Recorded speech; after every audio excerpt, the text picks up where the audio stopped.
immeasurably more. I'm an electrician by trade, and well, we don't really measure things very often when I was an electrician, you know, as long as it kind of looks good and no one notices, you're fine. But I like things that I can measure, do you? We can measure this lectern or pulpit here, we can measure the stage, we can measure our height, but then we try and measure things that we shouldn't or that can't be measured, like success. We try and measure, you know, success by the things we accumulate in life, but success in Christianity is simply obedience. That we would get our focus off ourselves and onto Him, and God, what you want to do, I'm in. God, would you use me? God's a few things. He's omnipresent, which simply means that He's everywhere all at once, which is vital to understand His abilities. He's omnipotent, which means He is all-powerful. Do you understand that? All-powerful, like all-powerful. If you need hope this morning, you're in the right place, because we actually believe and serve and love and have a relationship with a God that is all-powerful. He is the supreme being. There's no one greater than God. There's nothing outside of God. He's omniscient. He's all-knowing. Do you know that He knows that thing? Yeah, that thing. Awkward, hey? And that thing as well. And, yeah, that one too. Ouch. But in our humanity, we try and hide, or we try and cover up, we try and pretend that God doesn't know it, but God's okay with knowing everything because He's omniscient. He knows it all anyway. If we would stop hiding and be real with Him and say, hey, no, now to you, God. I understand I might not be where I thought I was. I understand I might not be where I promised you I would be, but God, I'm going to make a decision to get the focus off myself, and God, I'm going to choose to focus on you. There's a few things that only our God can do. Only our God can do. The first one is create. Only our God can create. Have you heard the joke about the person who tried to challenge God to a create-off? Have you heard that story?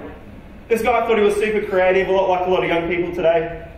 And he was really good with his hands. He liked creating things. And one day he comes to God, I'm going to challenge you and see who's the best creator. So God's, sure, this will be good. So God's sort of standing there, and in the joke, that God's sort of standing there and he's watching, and this guy's sort of, planning, he's dreaming, he's doing all the stuff, he's drinking lots of coffee, because that's what creative people do. Got an amen. And this guy's sort of planning, and then he has an idea, and he starts to pick up the dirt.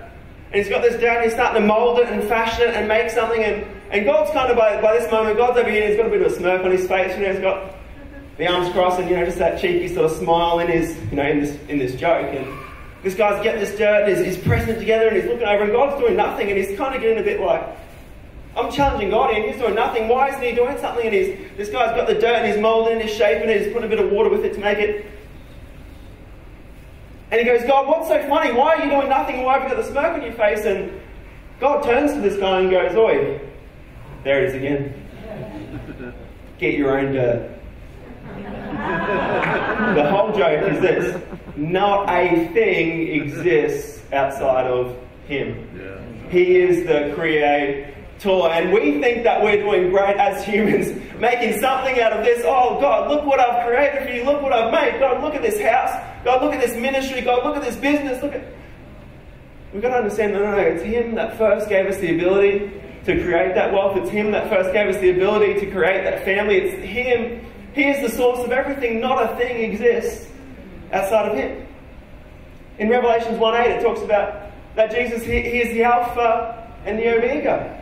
That is the beginning and the end. He is. In the beginning was God. And before that was still God. That we can't go back long enough in time where God wasn't. And we can't go further enough into the future where He's not going to be. It's only Him. It's Him. It's always been Him. One of my mates has this saying, and I really like it. He says, we were created in the image of God, and we haven't stopped returning the favour. Have you ever thought about that? Like, oh, okay, we were created in the image of God, great, Which just makes me funny to think, what does God look like? Like, what is God? Which is a funny thing. Go have a look in the mirror, and there's a tiny little snippet of it. But he goes, we haven't stopped returning the favour, and we do this every day. We think, oh, because I think like this, God must be like that because I think this is right. God must think this about this situation because I think this is sin or this is holy or this is right. Then this is what God thinks. No, no, no. God is God. And I'm sorry, if you think you're fully going to understand and know everything about Him, I'm sorry to let you down. But it's actually impossible. Because if you knew it all, then you'd be God. It's funny, the older I get, the less I feel like I know. 10 years ago, I knew it all. I must have lost my memory. I must be suffering from amnesia. I remember the Now Son speeches. Anyone had those before? From their dad who's real caring, and my dad loves me, wants the best for me. It's like, no, now son. And I'm like, yeah, no, Dad, I got this.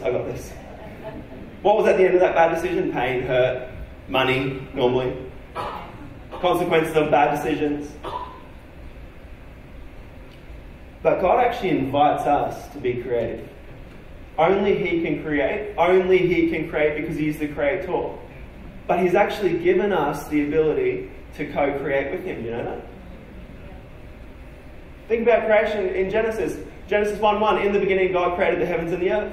But then Genesis goes on and about Genesis chapter 2, verse 7. It says that He made man and He breathed life into him. He literally spoke. He said, let there be light, and there was light. He created the sun later on because that wasn't necessary for God to create light. He spoke and the animals were there. He spoke in the fish. He spoke in the birds. All creation was just spoken into, but He breathed His breath into us. This is the same breath that created the world with His words. We can create our world with our words. Now to Him who is able to do immeasurably more than we could ask, think, hope, dream, pray, imagine, according to His power that's at work within us. I carry the breath of God on the inside, and so do you. So I can speak to my physical body and I can say, no, body, in Jesus' name, right now, I'm not going to accept that diagnosis. That relationship, I'm going to make a decision right now that's not going to end this way. God, help me to forgive that person. God, help me to change that situation. God, right now, I'm going to create just like you created. Kim's got this really cool story, and my sister was struggling to have kids for years and years. And if anyone's in that journey, my heart's with you guys. It is tough. And there was, multiple miscarriages and all sort of thing. And the final one, we went to celebrate this boy's birthday, Jethro is my son. Charlie, yesterday. Charlie turned 1 on the 1st of June, and yesterday we went out to where they live, at Springfield Lakes near Ipswich there, and we celebrated his first birthday. But Charlie is a miracle baby. Because sometimes Kim has way more faith than me. Has anyone got a wife like that? It's like, yes, I'm married above my faith rate, which is good, and above my pay grade, which is also good. And my sister calls me, she's like, Caleb, it's happened again. I'm like, she thought she had a miscarriage again, and she'd gone through the season, and I was like, oh no. And I prayed with her on the phone. We sort of, we're just grieving with her, and Kim goes, no. She goes, no, I'm not accepting this. I saw this when I was praying. I saw in the Spirit that Naomi was going to have this baby this time. And Kim just makes a statement of faith, and she says, no, I'm not going to believe that. She journals that night. She says, God, I thank you that right now you're actually able to put that baby back in there. I don't care what the doctors say. I don't care what the diagnosis. She's full on. My wife is full on. And she writes a statement and she goes, I don't care if there's no heartbeat. God, start it again right now. I pray. Two days later, my sister goes in to have the baby removed and that sort of stuff and cleaned out because the doctor's report was that it was all over. But the doctor, just before they did the operation, what they do a quick ultrasound just to make sure, to triple check. When they get the ultrasound, the jelly on, boom, boom, boom, boom, boom, boom. This is the boy that we celebrated yesterday. This is him. Kim printed out and photocopied this journal entry and gave it to Nate on his birthday and said, this is what we prayed for. Our God is able to do immeasurably more than we could ask, think, or imagine. Because we carry that creative power that He has in us. He breathed in us. So can I encourage you this morning, if you need hope, He's got it. But start to speak those words of faith in every situation. Maybe over your marriage this morning. Maybe over your kids. Start to speak those faith words. The second thing only God can do is only God can redeem. Everyone say redeem. Redeem. It's an interesting word, isn't it? Redeem. It pretty much means the action of being saved. Do you know that only God can truly save? Only He. He is the ultimate redemptive force. We believe in the created work of Christ, a price that we could not pay. Outside of Christ, we're all destined to an eternity without Him.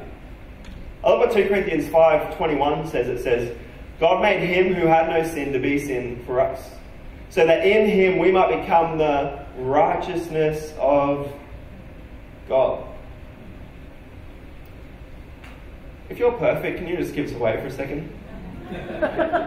Kim, put your hand down. Oh, you're putting the hand up for me? Oh, thanks, babe. I love that God's not after perfect people.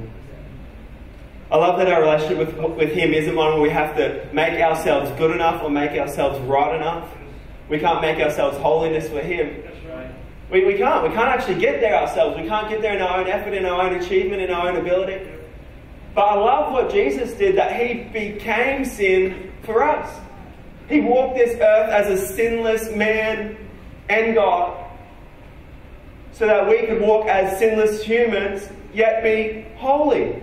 On that moment on the cross, He paid for all sin, past, present, and future. So this morning, if you think your sin is holding you back from a relationship with God, let it go. Let it go.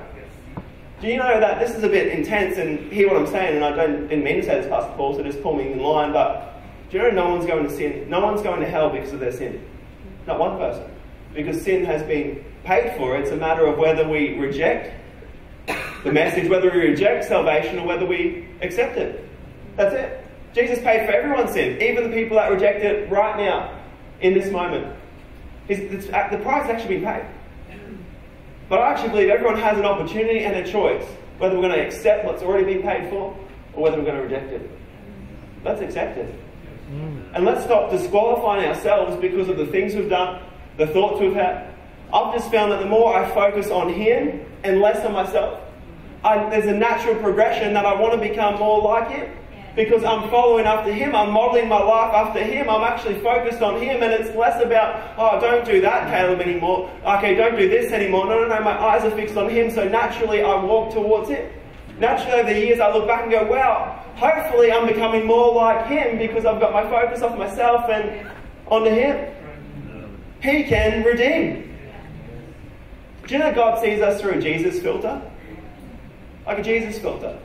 Who's on Instagram here? What's your favourite filter? You don't have to answer. Right? Well, right there. That was great.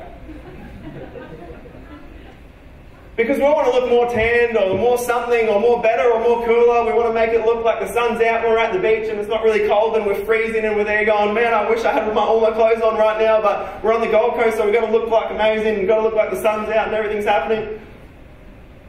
It's kind of like that with God. He actually sees us through the filter of His Son, Jesus.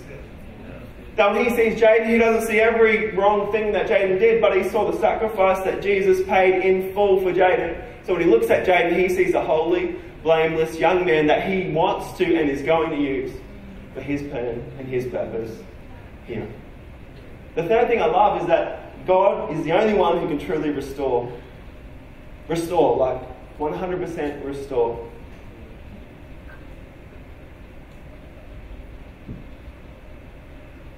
Now to Him who is able to do immeasurably more than all we could ask or imagine, according to His power that's at work within us.